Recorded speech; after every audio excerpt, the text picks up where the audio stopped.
¿Dónde me veo? para, dice, bueno, él también, también don Víctor va a grabar.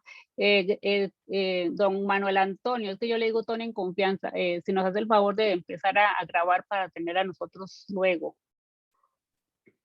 Ya iniciamos con el proceso de grabación. Bueno. Sí, buenas tardes. Bueno, sí. Compañeros, estudiantes, don Víctor Ramírez. Vamos a iniciar hoy. Esta clase es parte del curso de Geografía Política, con un tema muy atinente al contexto en el que estamos viviendo. Y en especial muchos de estos chicos es la primera vez que van a votar. Entonces siempre sigue siendo un tema sumamente pertinente.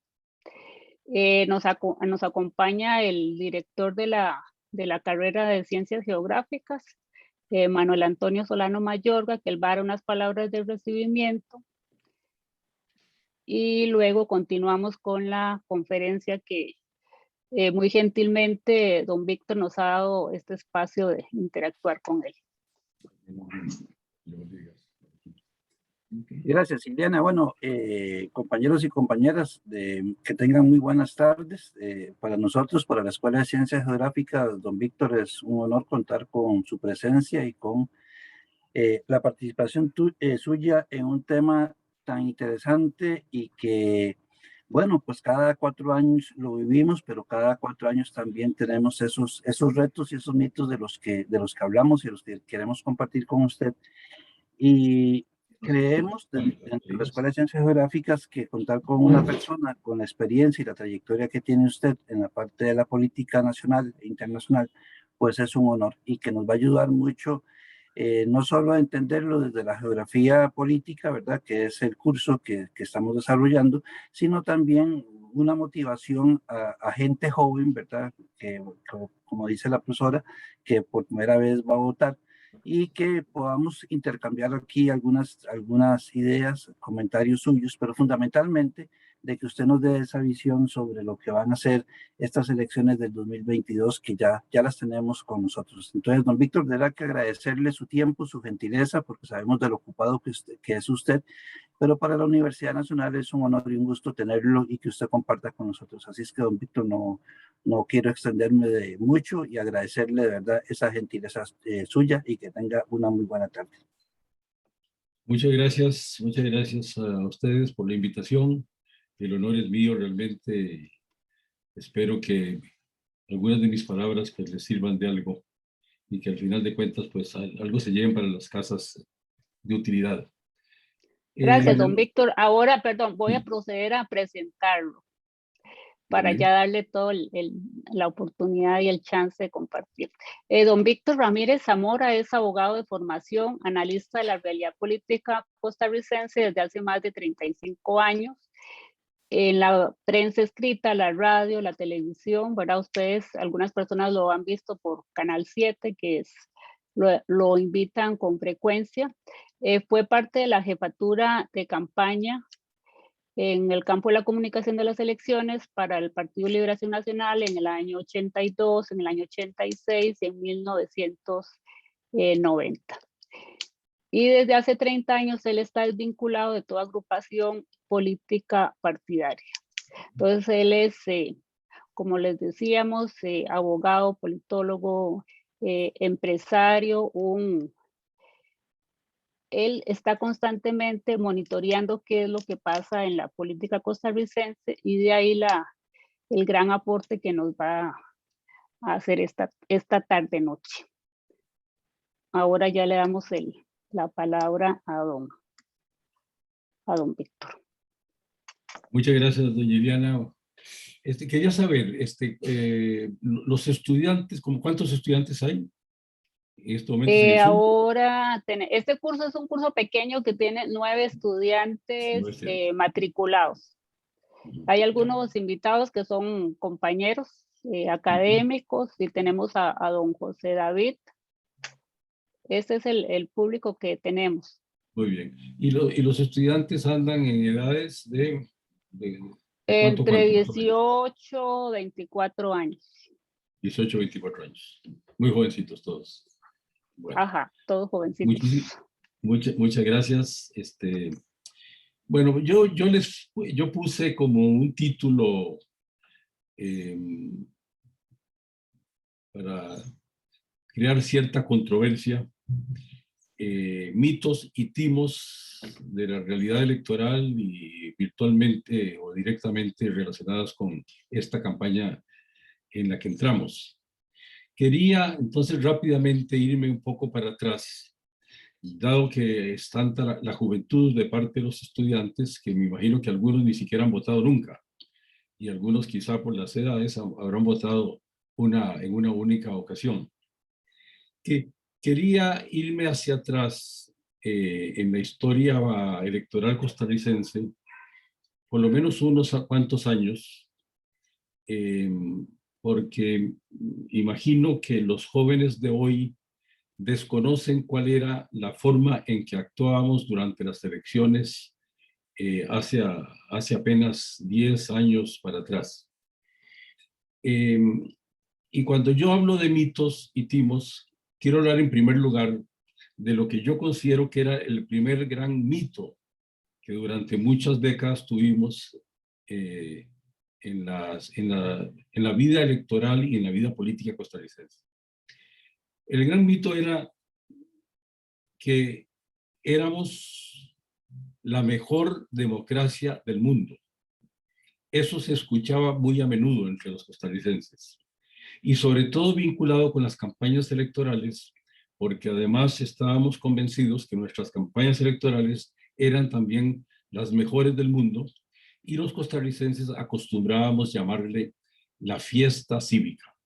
Era una frase muy común entre los costarricenses, la palabra fiesta cívica, que estaba muy vinculada con el hecho, hoy totalmente distinto, de que vivíamos un tipo de campaña electoral muy charanguera, muy carnavalesca, visto desde el punto de vista negativo, visto para algunos desde el punto de vista más positivo, era una fiesta electoral.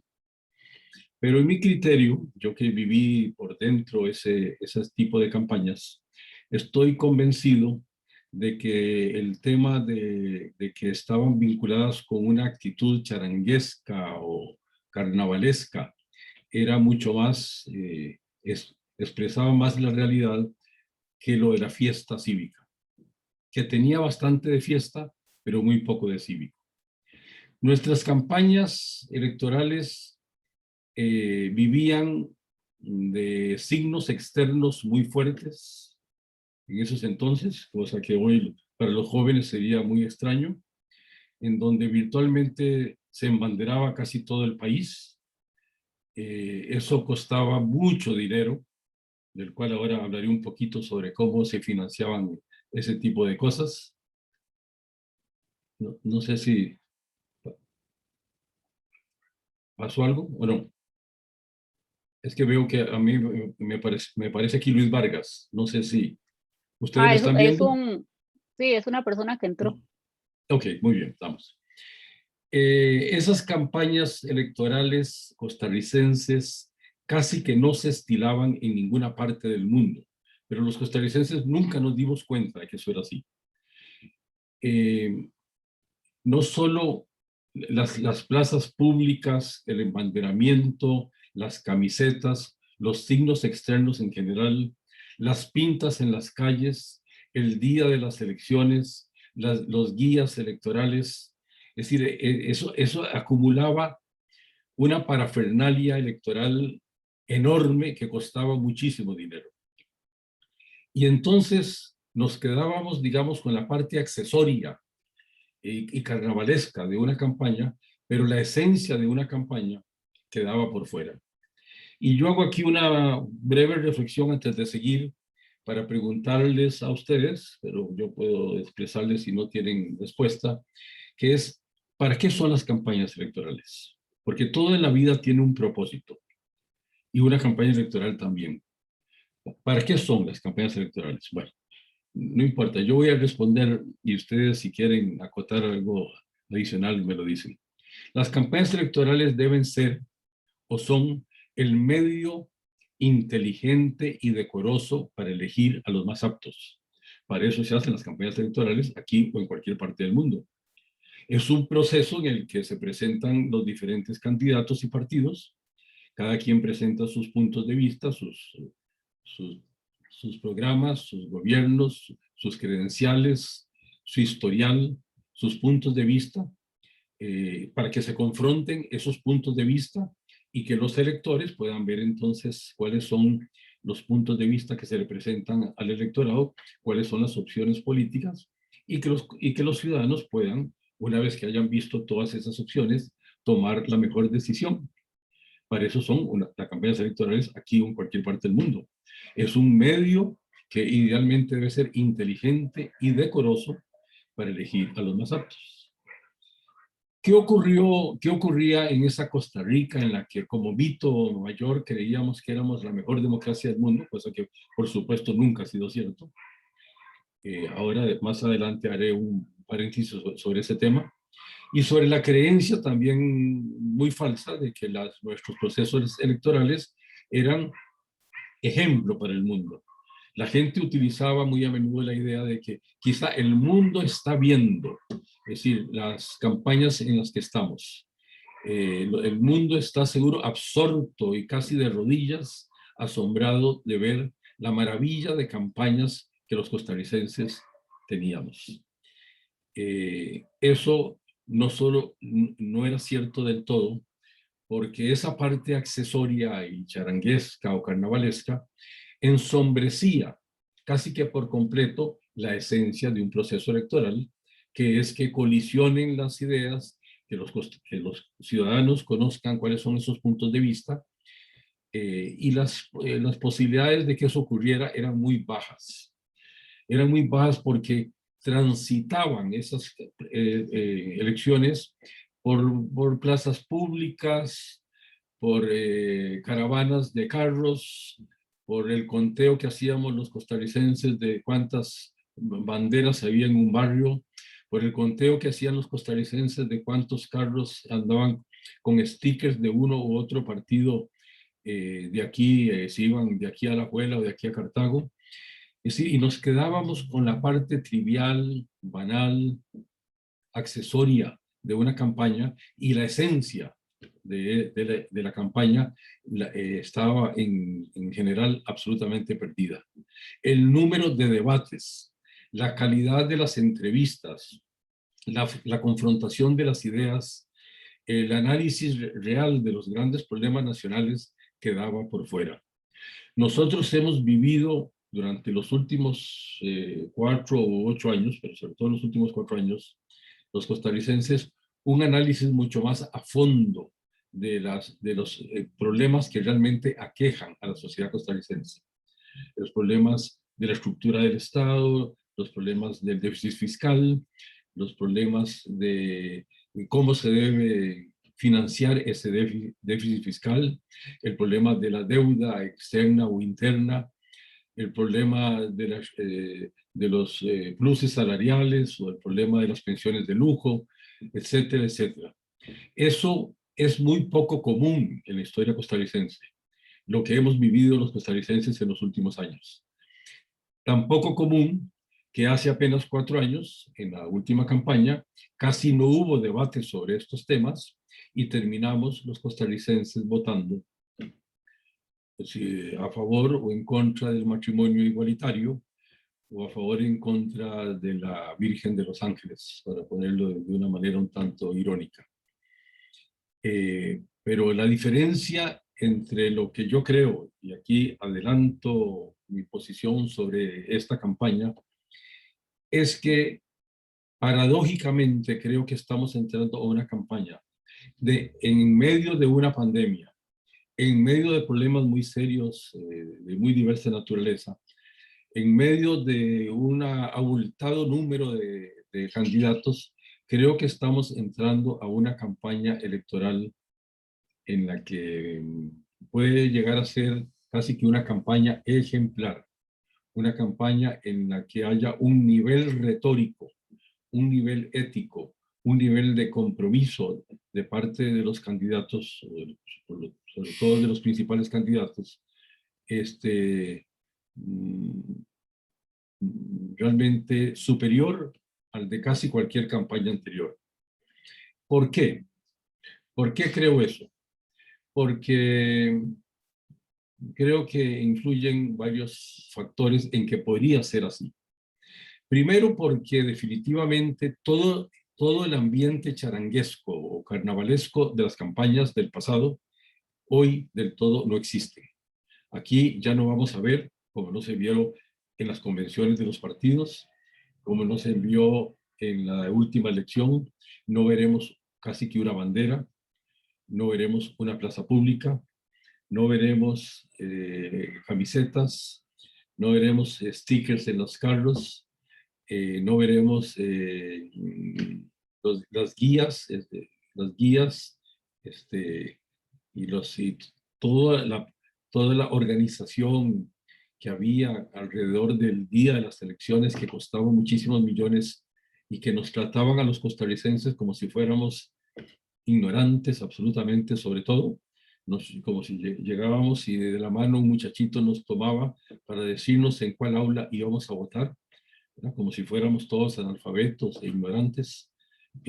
Todo ese tipo de cosas hoy no existen, del todo no existen. Entonces viviremos hoy, que ya estamos en elecciones, y así nos iremos hasta el día mismo de las elecciones, en un silencio ensordecedor, en una quietud muy potente costarricense, en la que ese silencio ensordecedor hace que los costarricenses estemos probablemente interesados, muchos de nosotros, en lo que pase en estas elecciones y en quiénes son los candidatos y en quiénes vamos a ir a votar, pero por ahora, como todos lo sabemos, y este es otro tema adicional muy importante de esta elección y ha sido de algunas de las últimas elecciones costarricenses, sobre todo de las últimas dos, ya sabemos que más de la mitad de los costarricenses, las encuestas andan entre un 50 y un 60%, no tenemos, y yo me incluyo, partido político. No tenemos simpatía electoral. Eso, como ustedes lo saben, comienza a producirse ese cambio en Costa Rica hace aproximadamente unos 15, 20 años. Tuvimos una etapa de bipartidismo muy fuerte que comienza en 1986 y más o menos sigue con mucha fuerza hasta la elección de 1998 y comienza a partir del 2002 a bajar sensiblemente ese bipartidismo, pero durante muchos años, casi que desde el año 48, los costarricenses nos dividíamos entre liberacionistas y antiliberacionistas, o entre calderonistas y figueristas. Y la inmensa mayoría, más de un 80%, estaban todos los costarricenses matriculados en alguno de esos dos grupos políticos.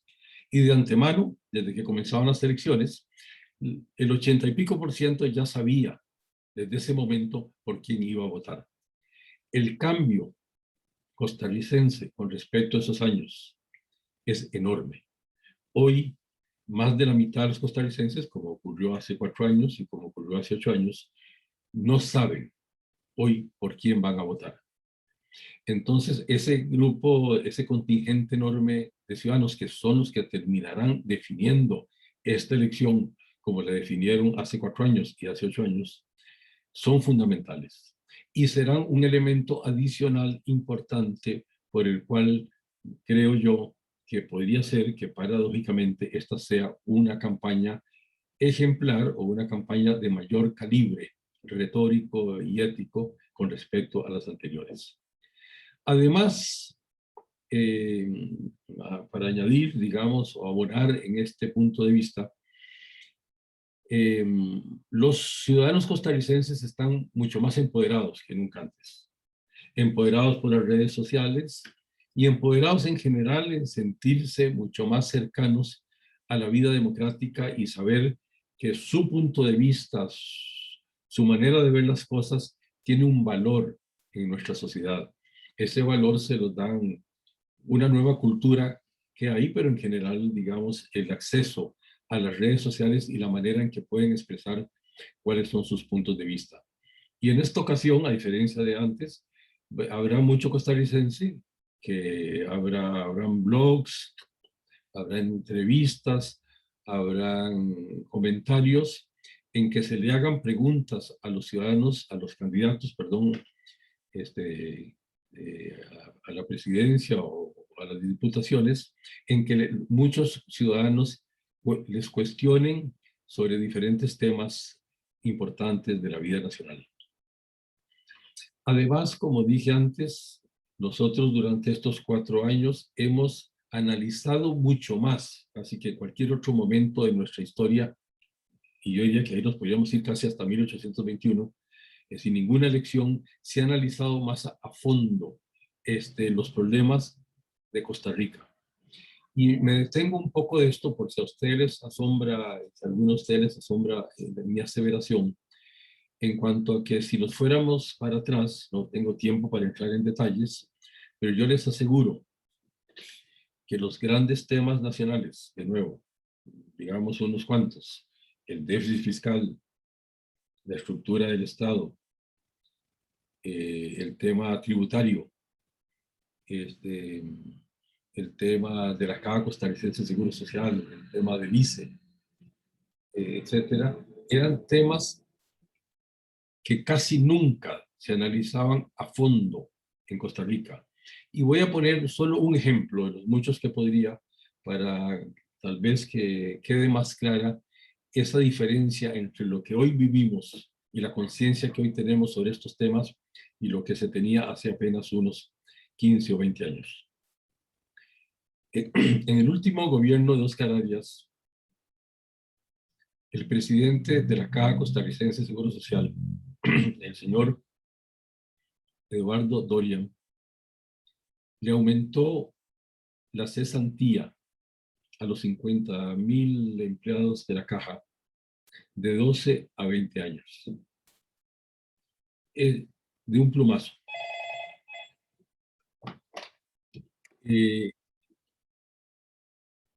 No hubo, si yo los invitara a que nos fuéramos a ese momento, no hubo un solo debate en la Asamblea Legislativa sobre ese tema, no hubo un solo debate en la prensa nacional, no hubo un editorial, no hubo un artículo de comentario político en Costa Rica sobre ese tema, no hubo en general ninguna posición costarricense sobre un tema tan importante que costaba tantísimos miles de millones de colones a una institución y en general a la sociedad costarricense.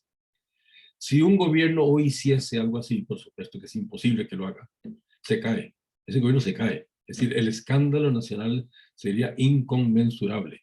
Y por eso lo pongo nada más como uno de los ejemplos, de los muchos que podría poner, de la enorme diferencia en cuanto a la cultura política y la convicción o el conocimiento sobre los principales temas nacionales que hay hoy con respecto a hace pocos años en la historia electoral costarricense. Todos estos aspectos, creo yo, que van a influir para que nuestra campaña sea muy distinta a todas las que vivimos en el pasado y aún a la que vivimos hace 4 años. Y que aquí inevitablemente, además, hay candidatos, quizá no son la mayoría, pero hay candidatos que están dispuestos hoy a plantearle en estas elecciones a los costarricenses cuáles son los principales temas que debe abordar la sociedad costarricense y que por lo tanto son importantes a la hora de que escojamos la que consideremos la mejor opción para las próximas elecciones. Todos estos factores hacen que yo, digamos, de una manera esperanzadora, crea que siendo tan atípica como es esta campaña y aparentemente existiendo un desinterés del costarricense, creo que ese desinterés es aparente pero no real. Y voy a darles un dato de la última encuesta de Sid Gallup de septiembre, de hace muy pocos días, en la que aparece que una cifra que me parece a mí muy relevante, que los costarricenses, el número de costarricenses que cree en la democracia pasó de 66 a 74%, es decir, un aumento de 8% en el último año, de costarricenses que adscriben su posición política a la democracia. Y solo un 10% de los costarricenses, dice esa encuesta, de hace apenas un mes, que creen que en algunos momentos, en determinados momentos, podría ser importante recurrir a una especie de dictador o de vida con ciertos rasgos autoritarios. Solo un 10% de los costarricenses. De manera que entonces todos estos elementos, para mí, que muestran entonces una adhesión de los costarricenses a la democracia, llena de efectos, por supuesto, como toda democracia, pero sigo creyendo de manera muy convencido que es, como dijo Winston Churchill, el peor de todos los sistemas, con excepción de todos los demás. Es decir, defectuoso, sí, como todo el humano, pero que sigue siendo el umbral fundamental, digamos, que recoge lo mejor de la sociedad costarricense para que podamos seguir los costarricenses viviendo en paz, sin violencia, a la hora de elegir a nuestros gobernantes, a la hora de reformar las cosas que tenemos que reformar en este país, que son muchas, por supuesto, de tratar de reformar muchas de las injusticias que como nación tenemos, y que en ese sentido creo que es un gran adelanto lo que nosotros tenemos con respecto al pasado. Volviendo rápidamente a lo que decía, nosotros los costarricenses, yo soy mucho mayor que cualquiera de ustedes y viví muchos años esa realidad. Realmente nos creíamos ser la mejor democracia del mundo y por esa fiesta electoral creíamos que realmente nuestros procesos electorales eran extraordinarios. Eso no es cierto, eso no es cierto, ya lo he explicado en varios aspectos, pero voy a decir uno más, que es el del transporte. La locura que hicimos los costarricenses durante muchas décadas con el transporte fue de tal magnitud que como nuestras elecciones son un domingo, cosa que no es común en muchos países, no son los domingos, son días normales de trabajo, nosotros paralizábamos durante las elecciones todo el sistema de transporte público, de manera que nadie se podía montar un bus, porque todo el sistema era copado por los partidos políticos. Y la única manera de transportarse, si usted no tenía un vehículo, como muchos costarricenses en esos entonces no tenían vehículo, era montarse en alguno de los buses o taxis o carros particulares que eran alquilados por el sistema de transporte de los partidos. Eso le costaba muchos miles de millones a los costarricenses. Y uno de los mitos, aparte de creernos la mejor democracia, aparte de creer que teníamos las mejores elecciones del mundo, era que creíamos que teníamos un sistema eficiente electoral, cosa que no lo era. No lo era. Y entonces otro de los mitos era, durante mucho tiempo, porque al final de cuentas por ahí en lo que voy a decir, por ahí se engordaba buena parte de la creencia de que éramos un país muy rico electoralmente, era la deuda política. La deuda política costarricense es de las más altas, sigue siendo de las más altas per cápita del mundo. Y ese es uno de los grandes vicios que se creó desde hace muchas décadas, que invitaba a los partidos políticos a hacer todo ese carnaval electoral. Tenían los miles de millones, además de que el dinero privado que entraba a las elecciones era mucho mayor que el de hoy, porque había mucho menos controles. Y a los partidos, sobre todo a los mayoritarios, por supuesto, les sobraba el dinero para este tipo de elementos que ellos consideraban centrales de las elecciones. La falacia, el mito, el timo del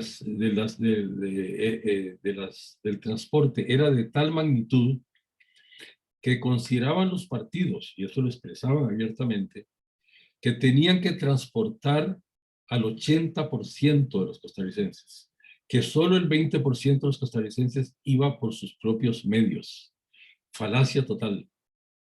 Ya desde ese entonces, yo conozco encuestas de hace unos 30 y pico de años, que expresaban desde ese entonces que la mayoría de los costarricenses, la última encuesta que recuerdo de hace unos 30 años, decía que el 82% de los costarricenses iban por sus propios medios. De manera que ese gasto enorme, multimillonario, en transporte era falso. Y no tienen por qué ustedes recordarlo, pero se contrataban a miles de vehículos particulares a los que se les daba gasolina y se les pagaba alguna cuota, y se sabía perfectamente que la gran mayoría de esos vehículos ni siquiera salían de sus casas. Se quedaban en los garajes de las casas y recibían la gasolina y recibían alguna cuota adicional.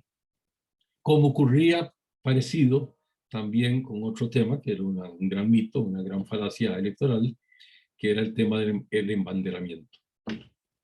Durante el apogeo del bipartidismo se dio en el año 1986, y es cuando, digamos, fue con mayor fuerza que se dio este carnaval electoral. En ese entonces se dio el siguiente fenómeno. Las organizaciones de signos externos del Partido Unidad Social Cristiana o del Partido Liberación Nacional llegaban a un barrio populoso, humilde, la mayoría de las veces, les daban algún dinerito o algún beneficio a casi toda la gente del barrio, y entonces ellos permitían que pusieran sobre sus casas la bandera de ese partido. Con el problemita de que unos días después, 1 o 2 semanas después, venía el partido contrario, les ofrecía también otros beneficios y arriaba las banderas del partido que las tenía sobre el techo y ponía las propias. De manera que al final era una gran falacia, todo el tema de las banderas, y también con un costo multimillonario.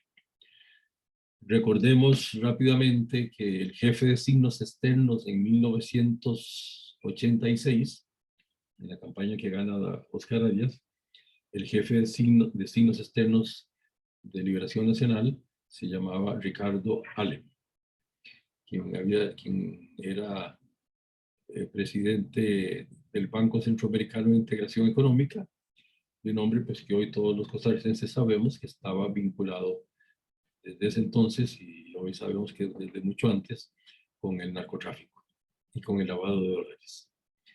Ese fue el jefe de signos externos de la campaña de 1986. ¿Por qué? Bueno, porque era extraordinario. Vivíamos mucho más ingenuamente todos este tipo de temas, y en esa locura, en esa apoteosis carnavalesca en que vivíamos, pues es maravilloso que un hombre con mucho dinero, y que probablemente expresó que de su bolsillo sacó plata para pagar muchas de esas cosas, porque sobraba de todo: banderas, camisetas, jackets, todos, lapiceros, reglas, es decir, en todo eso se gastaba. Cosas que, por supuesto, no tengo que decir que de nada podían servir al conocimiento de los costarricenses sobre los grandes temas nacionales. Entonces, con esto, pues, no sé cuánto tiempo tengo más, pero quiero con esto, digamos, enfatizar dos ideas. En primer lugar, que no es cierto, nunca lo fue, que éramos la mejor democracia del mundo. Existe un índice sobre la democracia, Democracy Index, que sucede en Londres, que es de gente muy independiente que hace un análisis de la democracia en el mundo. Costa Rica, durante muchos años, desde que comenzó el índice, pertenece a una de las 20 democracias plenas del mundo. Pero estamos en el último lugar, somos la 20ª. Es decir, hay 19 países que están bastante por encima de nosotros en el fortalecimiento de las instituciones democráticas. Y en cuanto a las elecciones, pues no tengo que decirles, he vivido elecciones en muchas otras partes del mundo, entre esas en Inglaterra, en las que, ¿cuál era el tema central de esas elecciones? Era la dureza, la fuerza, el rigor de los debates, el rigor de las preguntas de los medios de comunicación a los candidatos, la confrontación real, dura, de posiciones ideológicas, de posiciones conceptuales, de posiciones administrativas, económicas, políticas, sociales de la sociedad. Esos eran los temas principales en sociedades en las que usted no veía una bandera, que no había nada de transporte, que no había una sola camiseta, que no había una plaza pública. Las plazas públicas fueron durante mucho tiempo también uno de esos elementos centrales que costaba muchísimo dinero. Y yo me siento muy contento como costarricense. Y yo por eso preguntaba de la edad de muchos de los jóvenes que nos escuchan, que quizás no se imaginan lo diferente que eran esas campañas. Y que a diferencia de muchos costarricenses que estaban muy contentos y que entonces estaban convencidos de que éramos realmente una democracia ejemplar, no, estoy convencido de que hoy, en medio de tantas penurias, en medio de tantas dificultades, en medio de una pandemia, podemos y además todos nos proponemos y ponemos nuestro grano de arena hacer que esta sea una campaña extraordinaria para de nuevo, y con esto aterrizo, para que podamos cumplir con el tema central de cualquier campaña electoral del mundo, que es que haya una colisión respetuosa, pero fuerte, inteligente y decorosa y austera, de manera que le permita a todos los ciudadanos conocer cuáles son todas esas opciones y elegir a los mejores. No sé si tendrán preguntas o yo puedo extenderme un poco más. Don Víctor, acá tenemos vamos a retroalimentar, vamos a empezar con los más grandes. El señor director tiene la mano levantada y después vamos a los chicos, vamos a motivarlos a participar. Dice que, bueno, Lilian tiene la palabra levantada. Ajá, Manuel Antonio y Lilian. Entonces vamos a darle la palabra a ellos. Gracias, Liliana, muy amable de su parte. Bueno, don Víctor, como lo dije al inicio, es un honor contar con usted, ¿verdad? Y toda esta historia y estos retos que usted nos lanza.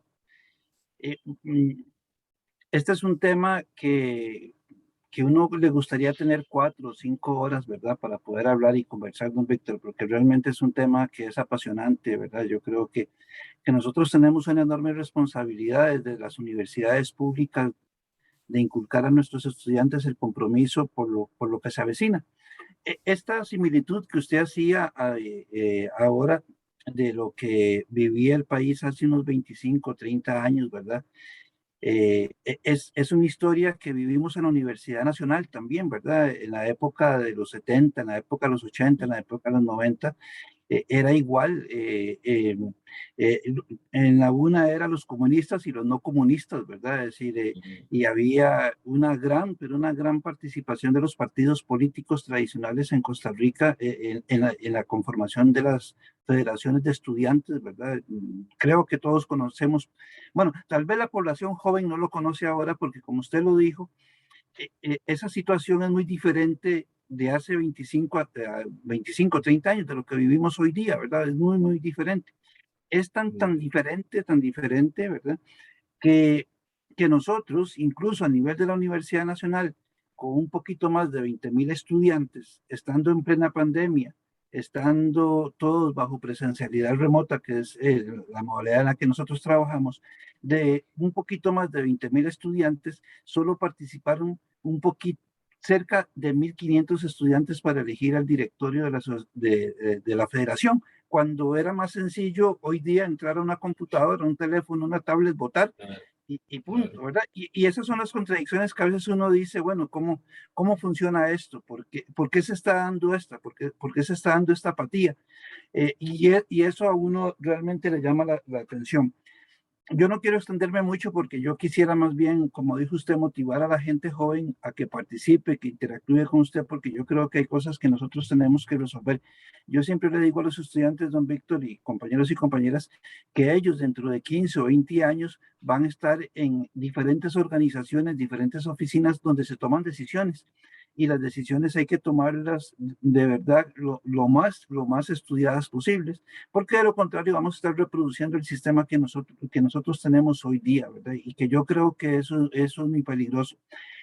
Yo no sé si hace 35 años o 40 años, bueno, un poquito más, porque yo sí participé activamente con el Partido de Liberación Nacional y andaba pegando banderas y andábamos regalando calcamonías y dándole con un palo a los carros que pasaban del partido contrario, porque eso era las campañas políticas de antes, eso era. Muy primitivas. Más dinámicas, más emocionantes, ¿verdad? Pero bueno, eso lo voy a dejar ahí porque no voy a decir que todo tiempo pasado fue mejor, pero lo vivimos mucho, lo vivimos mucho. Pero ahora existe una enorme apatía por todo esto, ¿verdad? Y es también culpa de nuestra clase política, porque hay muchas cosas de las que nos plantean, ¿verdad? Y que nosotros realmente salimos decepcionados cada 4 años, que tal vez sea un mito, ¿verdad? Si nos dicen, vamos a resolver y pasan 4 años y sabemos que no se resuelve. Como no quiero extenderme, nada más quiero consultarle, don Víctor, usted augura una campaña, ojalá de altura, ¿verdad? Ojalá ideas, ojalá muy diferente a la que vivimos hace 4 años, en la cual participó muy activamente la Virgen de los Ángeles, ¿verdad? Valga que, bueno, aquí atrás usted tiene que yo soy de Cartago, pero yo la Virgen nunca la vi metida ahí, pero la nación en algún momento dijo, es necesario meter a la Virgen y que la Virgen juegue un rol muy importante en la elección. Y lo logró, ¿verdad? Y lo logró decir. Usted ve en los medios de comunicación más importantes de este país, en 2 o 3 meses, un tema o una coyuntura que vaya a salir, que vaya a aflorar, que vaya en detrimento de esa campaña de la que usted nos augura, don Víctor. Y no hablo más porque si no me extendería mucho, pero muchas gracias, muy gentil de su parte por su participación, don Víctor, de verdad. Gracias. Muchas gracias, don Luis. Muy interesantes todas sus observaciones, realmente. Respondo primero la última pregunta. Yo no veo, claro que me puedo equivocar, no tengo bolita de cristal en nada, pero no veo ninguna ni posibilidad ni interés de ningún medio para descarrilar, digamos, esta elección a lo que ocurrió la vez pasada, que yo diría que, pero no hay tiempo, que no es porque la nación sacó lo de la Virgen de los Ángeles, es porque había un grupo religioso muy fuerte, abiertamente, es decir, aquí no había ningún engaño, ¿verdad? Había un salmista de un lado, es decir, eso era lo que él decía, que como única, digamos, atestado intelectual o académico, ¿verdad?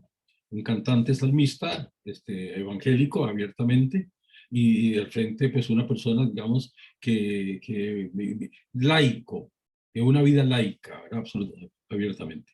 De manera que no es solo lo de la nación, es decir, es que había una realidad. Teníamos dos posiciones. Yo no pertenezco a ningún partido político, pero a mí me parecía que votar por el señor Alvarado, lo quiero decir muy abiertamente, era casi volver a la Edad Media en este país, ¿no? Para mí, de manera que yo no fue porque la nación me sacó el tema de la Virgen de los Ángeles, sino porque yo, y creo que así miles de costarricenses, habíamos tomado esa determinación de decir, creo que este es el menos malo entre esas dos opciones. Yo no creo que haya tanta indiferencia como la que usted expresa.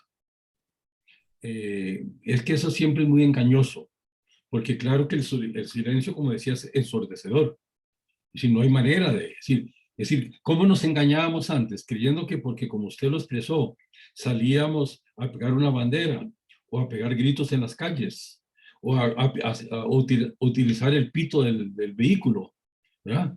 Cosas en general, lo digo con todo respeto, muy primitivas. Usted las vivió, yo también, pero muy primitivas. Es mucho más civilizado, es mucho más inteligente, mucho más racional el mundo de hoy, en donde ninguna de esas cosas existe. Y esa gente, yo digo, ese costarricense hoy me lo dice lo que yo veo de toda la gente que conozco en general en los chats. Y me lo dicen también las encuestas, no está indiferente, ni es indiferente a la campaña. Está en sus casas, en silencio, porque no tiene por qué pegar gritos en su casa, ¿verdad? Ni a nada le sirve, ni tiene ningún interés en pegar ningún grito. Está viendo con mucha, yo diría, seriedad todas esas opciones. Y se va a quedar hasta el final de las elecciones, como ha sido ya en varias ocasiones. Hasta el final es literalmente hasta el final.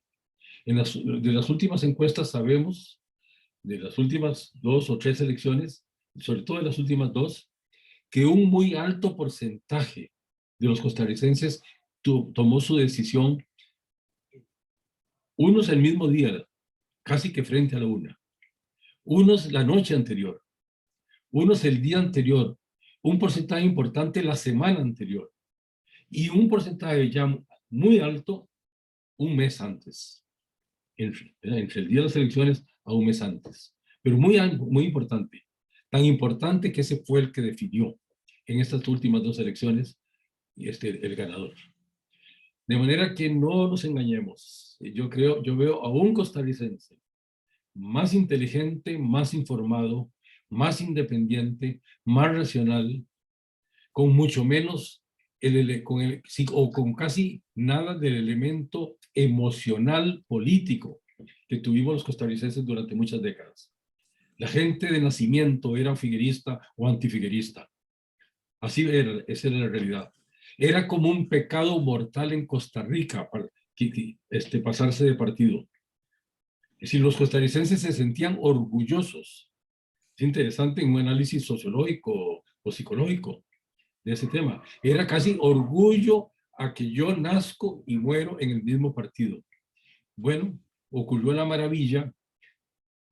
Claro, yo digo que de maravilla, otros estarán en contra, pero yo puedo ahora argumentar por qué digo de maravilla, de que gracias a los estropicios durísimos del Partido Unidad Social Cristiana, en primer lugar, de Rafael Ángel Calderón y de Miguel Ángel, es decir, se vino al suelo, se vino en picada, en el año 2002, 2006, el Partido Unidad Social Cristiana, y de ahí nace el Partido Acción Ciudadana. Es decir, se rompe el bipartidismo fuertemente. Y ya hoy no es que se rompió el bipartidismo, se rompió todo. Es decir, y tenemos una enorme fragmentación. Pero yo tampoco en principio estoy en contra de esa fragmentación. Porque, y claro, esto da para otra hora, ¿verdad? Otras 3 horas, pero lo que hicimos cuando el bipartidismo estaba en su mayor potencia, no me puede demostrar a mí con ningún hecho casi de que hicimos maravillas con la sociedad costarricense. Y lo que hemos hecho en estos últimos años, con la ayuda de muchos de los partidos, no del PAC, porque no tienen los votos, sino de Liberación Nacional y de Restauración Nacional y del PIN y de varios otros, en temas muy polémicos, muy complejos, han puesto los votos. Y han salido cosas muy difíciles, pero que si no hubiesen salido, y eso también da para otro tema, es decir, probablemente estaríamos hoy en una situación económica muy grave, porque nosotros somos un país muy chiquitito y hay calificadoras internacionales. Y si nosotros no hubiéramos tomado algunas de las medidas, como como la del fortalecimiento de las finanzas públicas, etcétera, es decir, hoy tendríamos calificaciones pésimas y las posibilidades de ingresos de dineros y de ingresos y de inversiones, digamos, externas e internas en la sociedad costarricense podrían haberse venido a pique. De manera que en esta fragmentación que ya hemos vivido y que definitivamente viviremos en los próximos 4 años, tengo ninguna duda, quizá mayor que la actual, no tiene por qué ser, en principio, peor que cuando el bipartidismo estaba en lo peor. Demuestra la fragmentación que vivimos estos 4 años, estos 3 años y medio que llevamos, de que hubo el músculo electoral, el músculo político, el músculo racional, si se quiere el músculo patriótico, para que gente de diferentes partidos pusieran los votos a leyes o proyectos de ley muy polémicos, muy difíciles, y que sin embargo lograron salir adelante. ¿Alguna otra pregunta?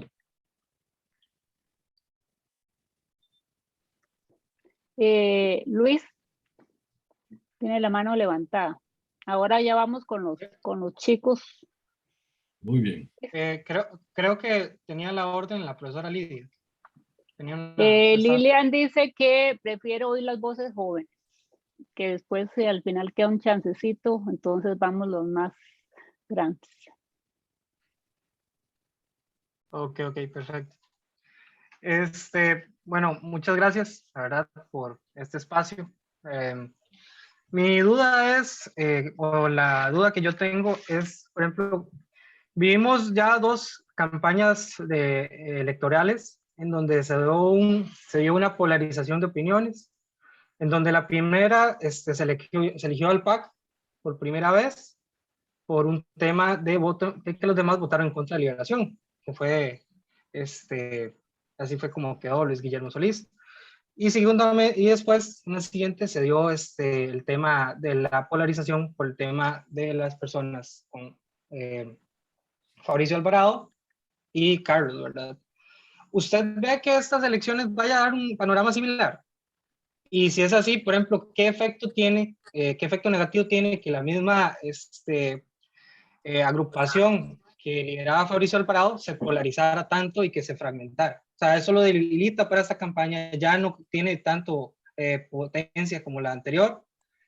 Y de qué forma también caras viejas como Figueres tiene realmente posibilidades de volver a tener de lograr tener chances de volver a ser presidente. Bueno, perdón, su nombre es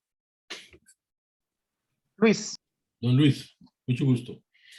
Vea, don Luis, en cuanto a la palabra polarización que usted expresa de estas últimas 2 elecciones, pues digamos, esa palabra, digamos que a mí no me gusta mucho porque en estas últimas 2 elecciones hubo muchas opciones. Digamos, se polariza de una manera más directa cuando hay quizás 2 opciones muy fuertes que piensan una muy distinto a la otra. Aquí lo que teníamos hace 8 años y hace 4 años era un cúmulo muy amplio, abultado de opciones políticas, y los costarricenses terminamos pues votando por cada una de ellas en diferentes, por muy diversas razones. No habría espacio hoy, sería un tema muy complejo, por las diferentes razones por las que cada quien terminó decantando su voto por una u otra, entendiendo y recordando algo muy importante. Luis Guillermo Solís, en enero todavía un mes antes, apenas, unos días antes, era muy débil. Es decir, varían las encuestas, pero no llegaba al 10%. Es decir, nadie podía en un momento determinado pensar que podría llegar a ser presidente de la República. Tuvo problemas inclusive de que como su cuota en las encuestas era tan baja que ni siquiera lo invitaban a las encuestas, perdón, a los debates. Y tuvo que pelear un poco para que lo invitaran. Y en algunos de los debates, inclusive, todos se pelearon con todos, menos con él, porque él no tenía ninguna opción. De manera que el cambio fue muy grande en la sociedad costarricense y el tema fundamental electoral de hoy y de hace 2 o 3 elecciones, sobre todo de las últimas 2, es el número de costarricenses que no tiene partido político. Ese es el tema fundamental. Yo puedo, o hay algún costarricense que pueda hoy asegurar cómo va a terminar esto. No. El que lo diga, pues es un charlatán. Puede terminar como el que gana, como el que compra lotería teniendo la razón, pero simplemente porque por azar. Es imposible absolutamente. Son muchas las opciones y ya sabemos que es la gente que no tiene partido político la que va a terminar definiendo también esta elección. ¿Por qué? Pues porque es mayoritaria. Porque las cifras que hoy me diga cualquier encuesta sobre cómo está la carrera de caballos electoral, me dice muy poco. ¿Por qué me dice muy poco? Porque está esa cifra solo basada en la mitad de los costarricenses, cuando mucho. Si usted deja por fuera a la otra mitad, cualquier cosa que se diga sobre cómo va a terminar esta campaña, yo diría que es incorrecta. Y tal vez cierro pues diciéndole que no, esa polarización, digamos, en el sentido estricto no la veo. Aquí hay candidatos de todos los colores, de todos los sabores, de todas las posiciones, literalmente, desde más de derecha hasta más de izquierda, de centro. Hay de todos. Cada quien tendrá su historial, cada quien tendrá sus credenciales, cada quien irá a los debates, sobre todo los que vayan despuntando con mayor fuerza. Y creo que los costarricenses, vuelvo a repetirlo, de manera interesada, muchos, no apática, no interesada, estaremos viendo todos esos elementos centrales de una campaña, como son los debates, las entrevistas y los temas en los que exista realmente confrontación, porque ese es el tema fundamental, confrontación de las ideas de cada uno de las opciones políticas.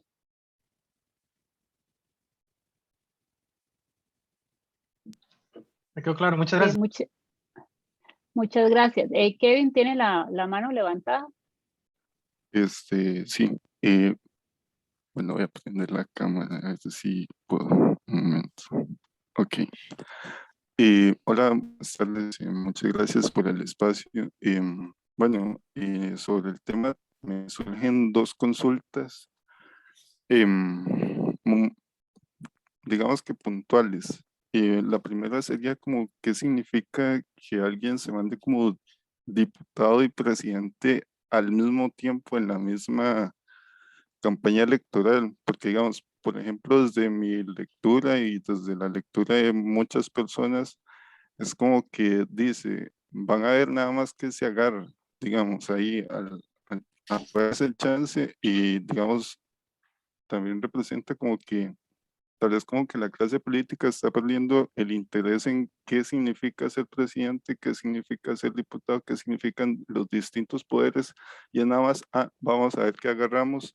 Y también se puede ver como en la cantidad de partidos políticos que hay para estas elecciones, porque digamos, son 25 partidos y por lo menos desde mi perspectiva no se nota una diferencia muy clara entre muchos partidos. Es como los partidos tradicionales y un poco de partidos ahí que nada más van a ver qué agarran. Entonces, ¿qué significa esto? Como si es un desinterés por la clase política de las elecciones y nada más decir a ver qué agarramos, como ya de por sí estamos en el poder, entonces esto no significa nada. Y la segunda es ¿qué representa que en estas elecciones se cruce tanto los medios de comunicación tradicionales con los partidos políticos? Porque hasta cierto punto es como apelar mucho hacia el populismo de, que me dieron muchos años en la televisión. Lo vemos con la Diputación de Pilar Cisneros, lo vemos con la presidencia y diputación de Gravy Moya, lo vemos con la Diputación de Cañero. Entonces, es lo mismo, es como ya la clase política o la clase más como que está más en el poder, es como ya esto no significa nada, mandémonos a ver qué agarramos. Entonces, como saber desde su perspectiva, como qué significan estos puntos para estas elecciones. Gracias. Muchas gracias por la pregunta. Bueno, usted en primer lugar plantea el tema de la doble postulación. Eso hay países en los que es prohibido. Puede ser que sea, me parece importante que el país entre a un debate sobre si es conveniente o no esa doble postulación. No hay duda que en principio hay cierto cinismo, para no decir un alto cinismo, en que yo me postule para presidente y para diputado. Es decir, una persona va y se postula para rector y no para chofer, ¿verdad? Es decir, ¿por qué eso? Esto es parte de un vicio que permite la vida política electoral costarricense por la deuda política. Es que esa deuda política es enorme, es un tema también gordo a tratar. Con solo que usted saque un diputado, usted recibe varios centenares de millones de colones. Y yo pregunto hoy a ustedes, y como le pregunto a los costarricenses, si ya expresé el mito y el timo que eran las campañas antes, hoy, ¿en qué se invierte ese dinero? Antes invertía en un montón de estupideces, en un montón de elementos charanguescos o carnavalescos. Sí, pero hoy ¿en qué se invierten? Si no tenemos banderas, si no tenemos plazas públicas, si no tenemos clubes de partido, si no tenemos transporte, si no tenemos camisetas, ¿en qué se invierte? Se invierte, ¿saben qué? Se ha sabido, se invierte en buenos salarios a quienes se meten en la política, se invierte en vehículos muy finos que se les da por estos 3 o 4 meses a alguna de la gente que trabaja ahí. Se invierte quizá y habrá más de un robo, ¿verdad? No tengo la menor duda de que habrá más de un robo grande, diré. Pero bueno, ese tema tiene que analizarlo la sociedad costarricense. Yo en principio estaría en contra, es decir, preferiría que eso no se pudiera. Que el que va para presidente no tenga la posibilidad de ir para diputado. Que tenga, ¿verdad?, como en muchos otros lugares, que tenga la dignidad básica para decir yo no tengo opciones presidenciales, entonces aspiro a ser candidato directamente a diputado y no a presidente. En cuanto al otro aspecto que usted decía, que sí hay un elemento casi entre farandulesco y del mundo de la publicidad y del mundo de la televisión, con los nombres de Pilar Cisneros o de Gravy Moya o de Cañero, me dice usted. Bueno, eso sí ocurre en muchas otras sociedades. Digo, eso es inevitable. Si cada quien puede crear su propio partido y su propia opción, y si ha habido una figura que aparentemente es muy conocida, o realmente es muy conocida porque estuvo muchos años en la pantalla, que ha tenido posiciones más o menos definidas sobre algunos temas nacionales, pues en principio uno diría que no hay nada negativo. Puede ser que esa persona en particular termine siendo un desastre. Bueno, ya eso lo demostrará con los hechos.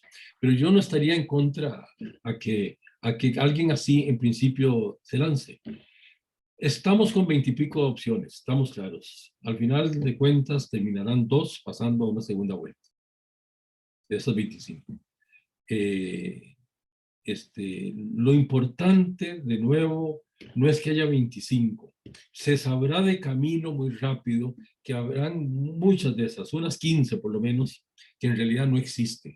que estarán con cifras muy, muy bajas y que todo se terminará alrededor de unos 5 o 7 nombres, cuando mucho, que son los que irán a los debates y son los que se enfrentarán más.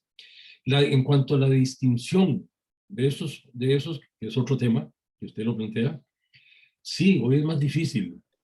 El mundo es menos ideologizado que en la época en que yo tenía su edad, que era muy ideologizado en ese entonces. Hay una parte, si se quiere, mucho más positiva, sí, para mí hay otra parte positiva, porque era una ideología, como expresó don Luis hace un rato, entre comunistas y no comunistas. ¿Ya? Es decir, la Guerra Fría era completamente, ahí sí, polarizada e ideologizada. Es decir, caído la Unión Soviética y caído el socialismo real, un poco esa visión radical que había de posiciones hoy es mucho menor. Hoy son otros los temas.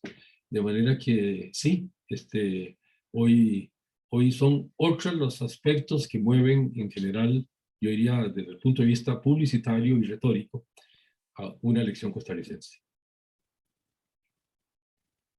Ok, muchas gracias. Muchas gracias. Bueno, vamos a ir con los chicos del grupo. Yo tengo una forma, no es que siempre me funcione, pero a veces es media tirana, que yo a dedo les pregunto.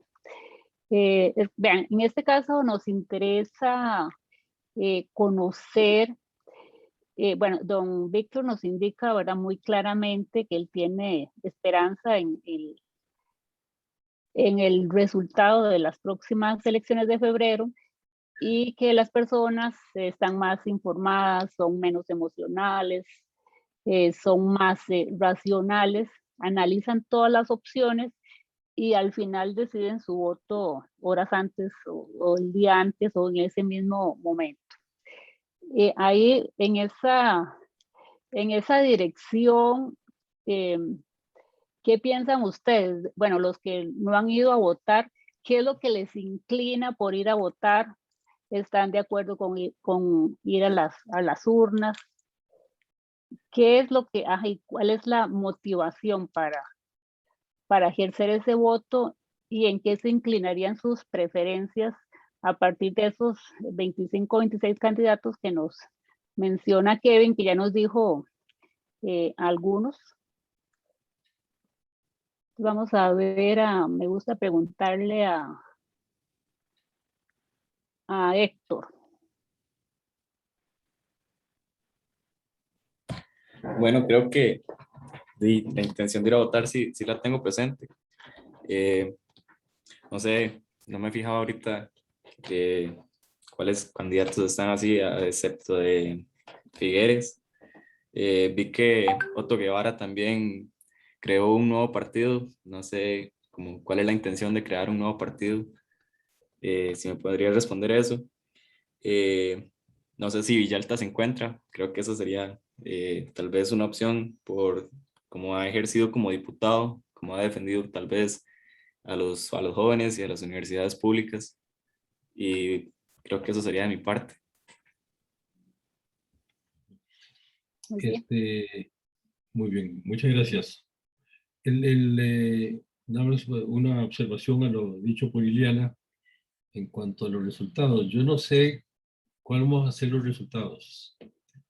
Eso no sé, los resultados pueden ser buenos o malos o muy malos. Lo que sí creo es que la campaña va a ser, digamos, el resultado de la campaña yo no sé cómo va a ser. La campaña en sí misma sí creo que puede ser una campaña, digamos, como he dicho, de altos niveles éticos y retóricos. En cuanto a lo expresado por el caballero, dice que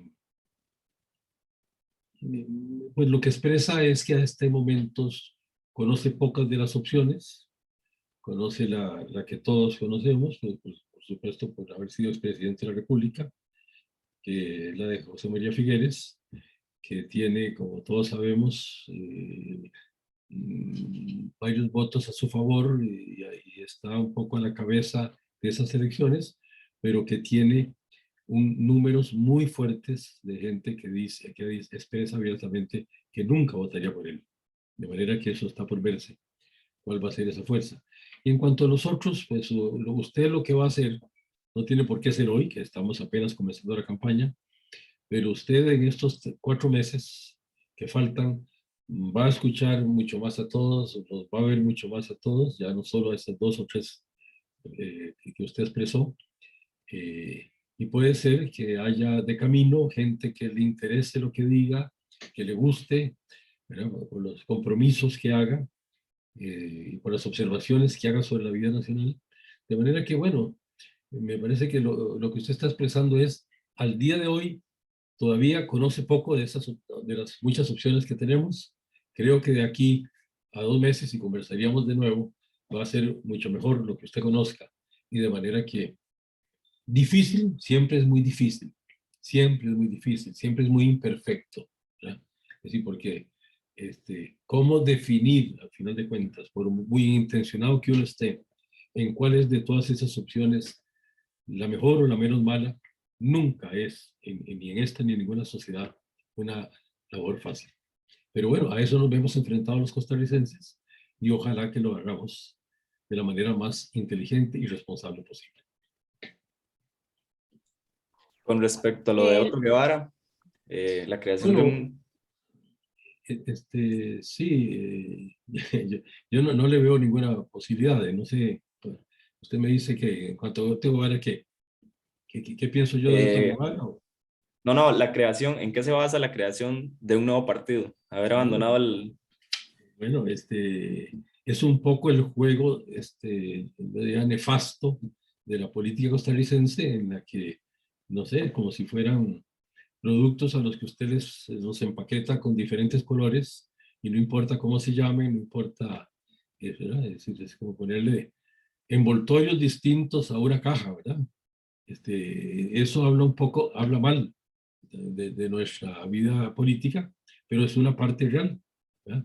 Yo no creo que Otto Guevara tenga ninguna posibilidad, perdió su partido político, se lo compraron otros, lo dejó tirado, dejó deudas enormes en ese partido anterior, y entonces pues simplemente viene y contrata, como quien contrata un nuevo caballo, ¿verdad? Es decir, deja un caballo tirado y contrata un nuevo caballo para ver si logra algo. En mucho lo que hay aquí de vicio es la deuda política. Es decir, muchos de ellos apuestan a que sacando un diputado obtienen varios centenares de millones que ojalá que el Tribunal Supremo de Elecciones, en esta ocasión creo que no lo ha hecho también en el pasado, analice con lupa más fuerte, es decir, en qué se invierten esos dineros, porque estoy convencido de que no se invierten en las mejores cosas. Tiene la palabra Luis y luego Fabiana. Al igual que mi compañero, vamos a ver la cámara. Bueno, Víctor, mi consulta serían 2. La primera, ¿qué políticas de esta campaña que van a tener los nuevos candidatos a ser presidentes? ¿Qué cree usted que van a ser esas políticas claves que van a hacer que las personas que aún no tenemos ese partido definido nos lleguen a irnos de uno a otro a darles ese voto? Y la otra es con respecto a eso que mencionaste con la parte del presupuesto, o sea, de que tienen, que se le dan a muchos partidos políticos para hacer propaganda. Estamos en un contexto de pandemia, ya años anteriores se ha visto que ya no es, como usted menciona, no es tan pomposa dicha campaña, ya no es necesario el tema del transporte, o no se justifica tanto con el transporte de personas a ir a votar, más que todo con la innovación que metió el TSE, poder hacer el cambio de domicilio electoral.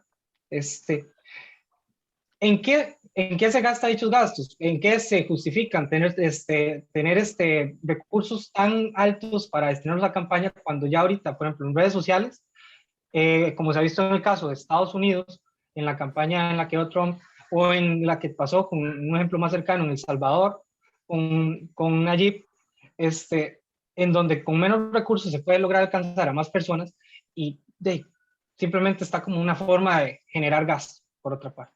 Esas serían mis consultas. Muchas gracias.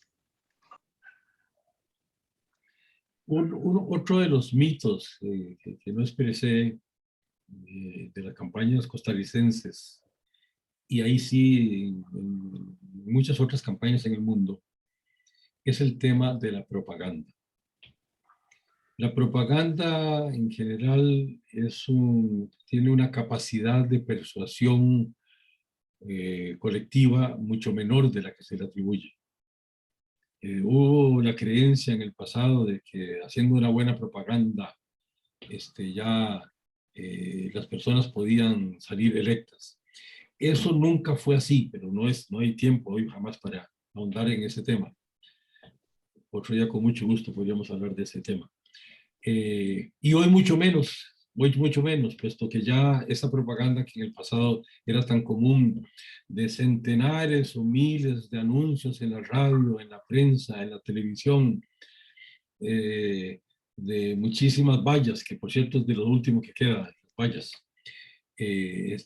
Todo ese tipo de cosas ya hoy no se estilan porque no sirven para nada, absolutamente para nada. Si nadie toma una decisión, si yo soy un indeciso, es decir, mentiras que porque me saquen un anuncito y me digan que ese señor es el más honesto y el más capaz, porque además lo que se puede decir en 30 segundos es muy poco. Si yo, que he estado indeciso por mucho tiempo, voy a tomar la decisión por eso. Mentiras.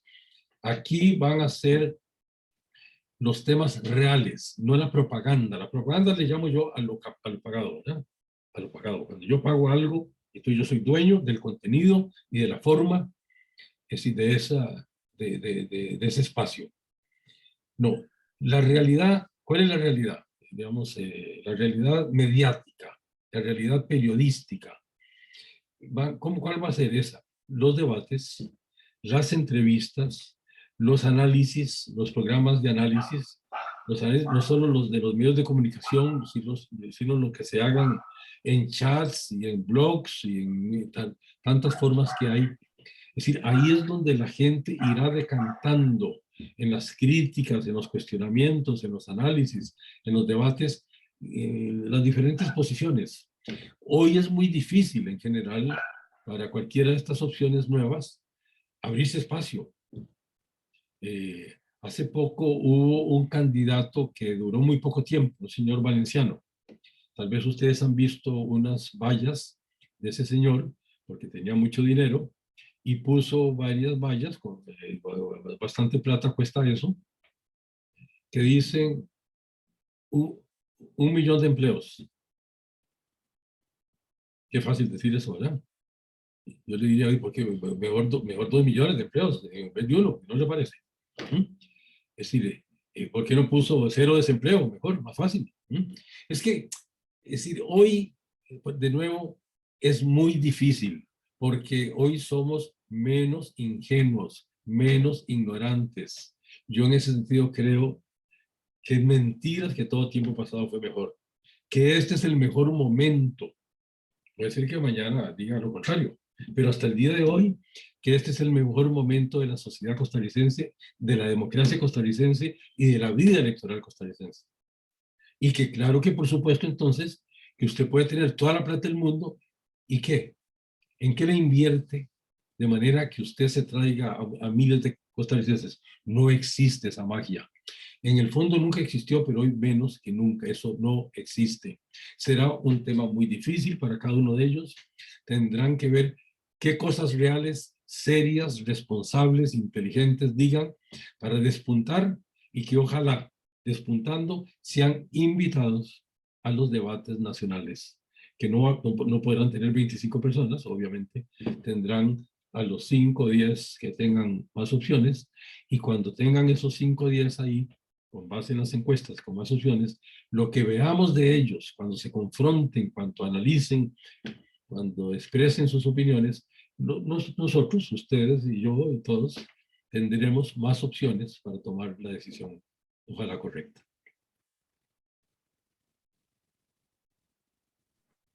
Don Víctor, Sí. y con la parte del presupuesto. La parte de la deuda política. de las campañas, por ejemplo. De la deuda política. Bueno, yo sí creo que eso es una cosa que el país tiene que entrarle seriamente. Hay que reducirla mucho más. No puede ser que nosotros vivamos en un déficit fiscal enorme, un problema económico muy serio de las finanzas públicas y que vivamos un derroche que va a ser cercano a los 30.000 millones que se van a entregar a varios de esos partidos políticos durante estos 4 meses de esta no campaña en el sentido tradicional de la palabra. Es que antes se gastaban en estupideces, en cosas que no, pero se gastaban. Algunas se les robaban, por supuesto, muchas quedaban en los bolsillos de varios, pero había que hacer plazas públicas, había que pagarle a alguien ahí para el transporte, aunque ese transporte no sirviera para nada. Y había que comprar camisetas y banderas.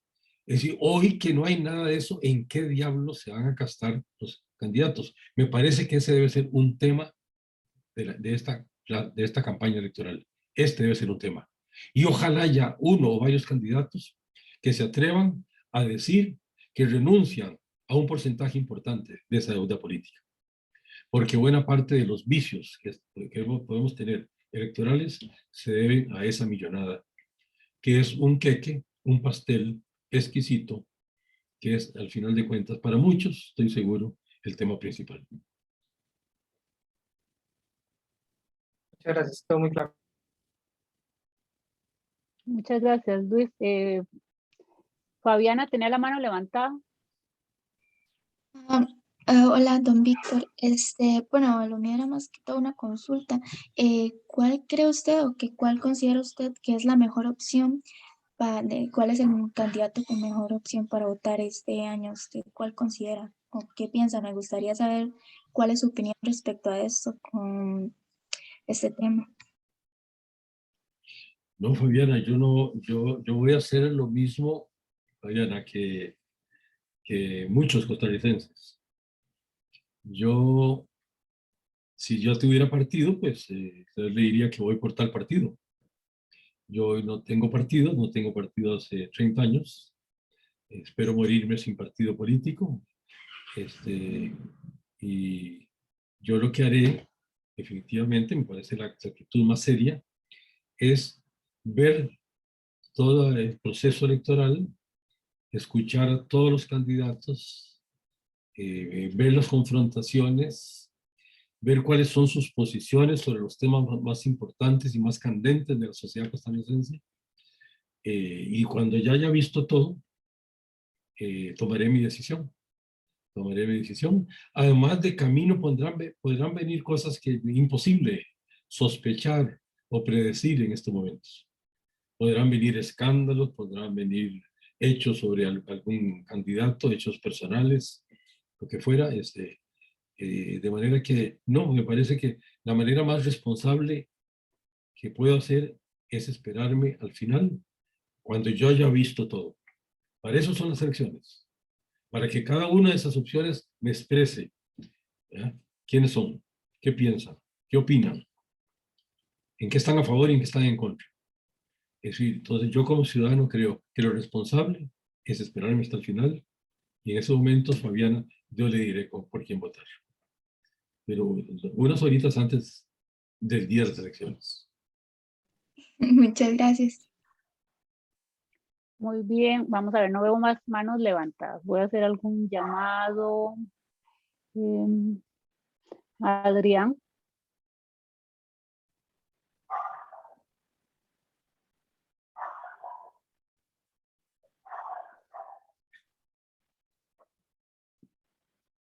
Yo tengo otra duda.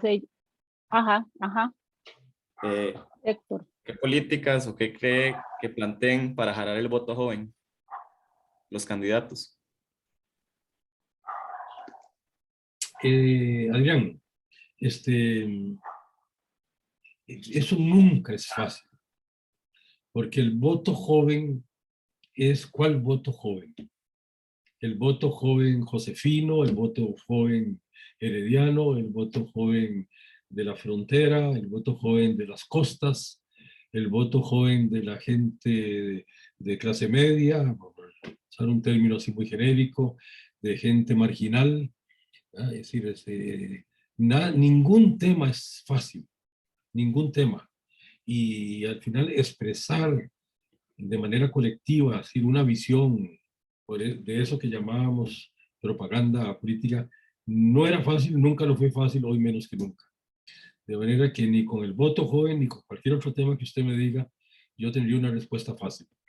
Cualquier tema que saquemos hoy, se llame voto joven, mujer, matrimonio igualitario, deuda fiscal,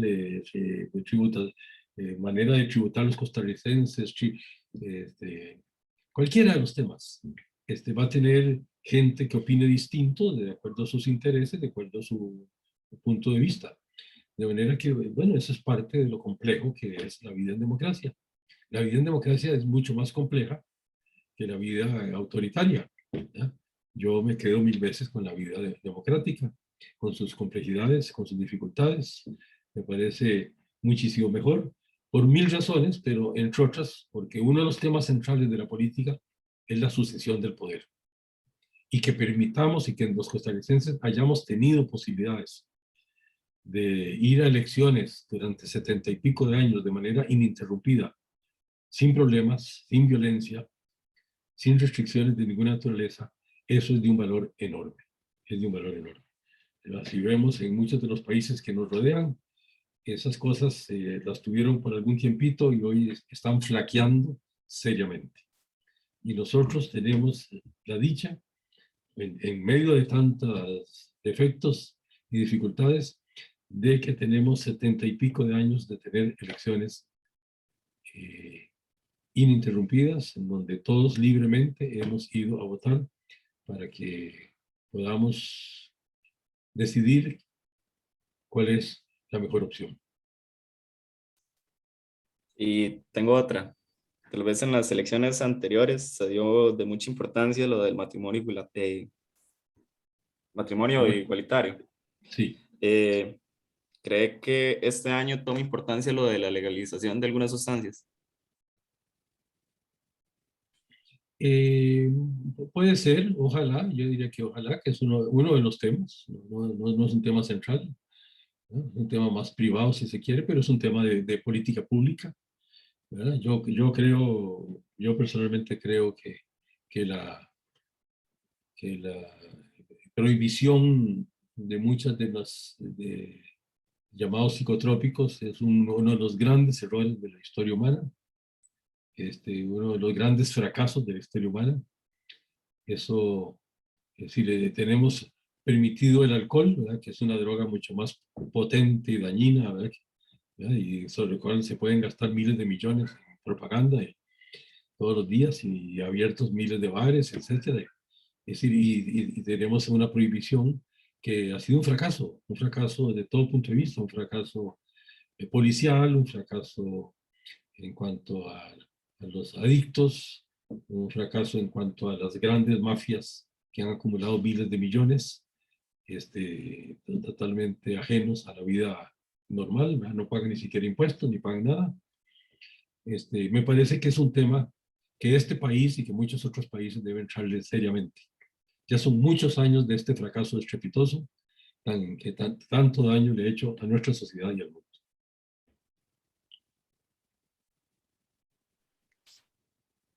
Muchísimas Muy bien, gracias. sí. Gracias, Héctor. Si alguien tiene alguna pregunta, sino para ir cerrando. Vamos a ver, no veo manos levantadas. Voy a tratar de hacer un cierre, por si alguien se decide a preguntar. Bueno, don Víctor, muchas gracias por la charla, ¿verdad? El nombre es muy provocador, como usted logra desmitificar ¿verdad?, esos mitos que tenemos las personas más de mayor edad, digamos, que no son como tal vez los que corresponden con estas generaciones porque no lo han vivido como los hemos vivido nosotros. Y luego, bueno, ya entender todo lo de los timos, ¿verdad? Entendería que tiene que ver mucho con todo el tema de la deuda política. Cuando yo me refería al resultado, ¿verdad?, que usted ve con optimismo, es, bueno, entendería yo que no es la persona que quede de presidente o presidenta, sino que usted en lo que nos dice valora que hay una madurez de la democracia y que indica que, bueno, aunque vayamos a segunda ronda, ese proceso que hemos tenido, esa tradición democrática, va a seguir como está, bueno, más que las encuestas indican que las personas están creyendo un poco más ¿verdad? Se inclinan más por la democracia que por unas líneas más dictatoriales. Entonces, bueno, en ese sentido yo le agradezco mucho. Ha sido muy clarificador, ¿verdad? Porque hace unos años, bueno, en la universidad más o menos antes se luchaba cada año por el tema del Fondo de la Educación Superior, el FES, y una vez en clases los muchachos decían, es que decir, estoy totalmente decepcionado de la política, digamos, en cualquiera de sus niveles. Y ahí es cuando entra, ¿verdad? Que esta generación es más crítica en el sentido de que ellos ocupan más información, ocupan valorar más para tomar esa decisión y que en cierta forma esa postura también se vierte sobre otras personas, ¿verdad? Porque cuando los hijos van a votar la primera vez y ven todos los planes de trabajo, escuchan todos los debates y hasta ese momento ya tienen una idea de por quién van a decidir, porque uno está anclado en esos mitos que usted menciona. Entonces, digamos, uno, bueno, habla de las democracias plenas y de repente se encuentra un artículo que dice que, bueno, ya Costa Rica entra a las democracias imperfectas y uno se plantea, pues, pero como una democracia puede ser tan perfecta.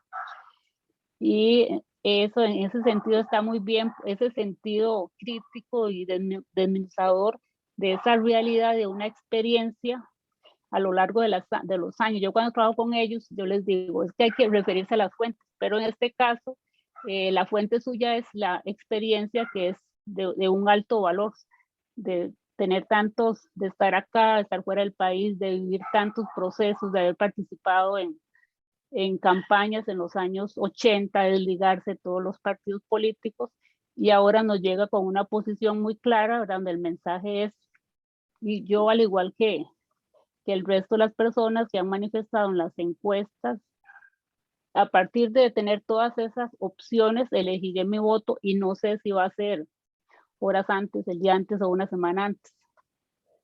En ese sentido quería agradecerle todo lo que nos ha enriquecido hoy en este curso con estas personas que, bueno, que decíamos que algunos apenas van a tener su primer voto desde las personas jóvenes y desde las personas más de nuestra generación, es contribuir a esa desmitificación en torno al tema electoral. Muchas gracias, Ileana. Realmente ha sido un placer enorme para mí y un honor. Me siento muy honrado de la participación de ustedes. Y sí, yo creo que usted hizo una muy buena síntesis. Esta es una generación mucho mejor que la nuestra. Yo estoy convencido. Son más libres, son más independientes, son más críticos, tienen mucha información que nosotros no teníamos. El Internet es una herramienta extraordinaria, absolutamente. El que quiera ver cosas malas, ahí está, y el que quiera ver cosas buenas o maravillosas, ahí está. Son más indagadores. Es decir, yo creo que este es el mejor momento de la historia de lejos, por lo menos en un país como el nuestro. Habrán otros países en que estén viviendo situaciones muy difíciles.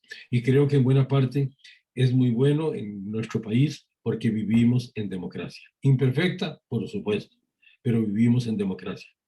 Y podemos tener espacios como este de ahora sin que sintamos ninguna cortapisa, ningún temor, de ninguna represalia, de ninguna naturaleza. De expresarme yo abiertamente aquí con ustedes, en cualquier lugar, diciendo los errores garrafales que ha habido en la historia política costarricense en este campo. Y me parece que estamos hoy ante un proceso electoral atípico, pero muy rico, muy rico. y que solo no sabemos cómo terminará, pero estoy seguro que terminará por los medios pacíficos, por los medios legales, sin ninguna convulsión. Todos respetando al final, es decir, quién fue el que obtuvo más número de votos. Así es que muchísimas gracias y bueno, espero que nos veamos otro día. Gracias.